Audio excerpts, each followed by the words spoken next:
batikang manunulat at showbiz reporter at manager na si Manay Lolit Solis na maalam na sa Instagram at retired na sa pakikisawsaw sa mga intriga sa showbiz. Nagdesisyon ang veteranang showbiz columnist na si Lolit Solis na ihihinto na niya ang pagpo-post sa kanyang Instagram account.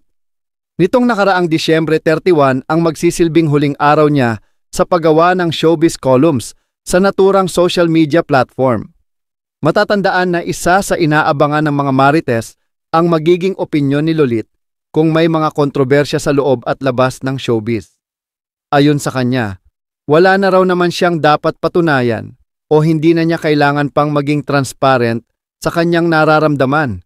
Kalakip ng kanyang post ang pasasalamat sa mga kaibigang artista para sa mga ipinadala nitong mga regalo nitong nagdaang Kapaskuhan at Bagong Taon. Nagpasalamat rin siya sa mga kaibigan na nagparamdam sa kanya ng tunay na pagkakaibigan. Anya, kahit pa tumigil na siya sa pagsusulat ng columns sa kanyang Instagram ay hindi mawawala ang koneksyon niya sa mga ito. Nag-decide na ako na talagang hanggang Disyembre 31 na lang ang IG ko. Mentally tired na ako talaga at parang ayaw ko na talaga muna sagarin ang utak ko at savor my semi-retired position. No need to prove anything or be transparent on how I feel. Parang ang kung minsan sawsawera pa ang dating ko.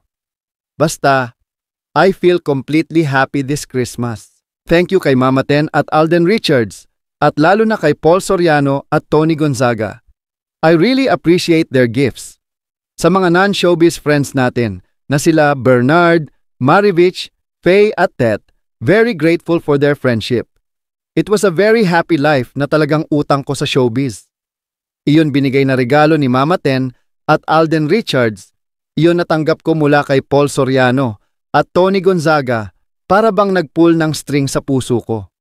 Siguro naman kahit wala na akong IG at columns, iyon connection ko sa kanila, hindi na mawawala. It's about time I retire dahil ako na lang sa barkada namin ang natitira. I feel empty kung minsan at hindi ko na mag-grasp ang mga nangyayari. Time to stop while still enjoying. Goodbye, and thank you very much for the friendship and patronage. All my love, Babu and Bonga.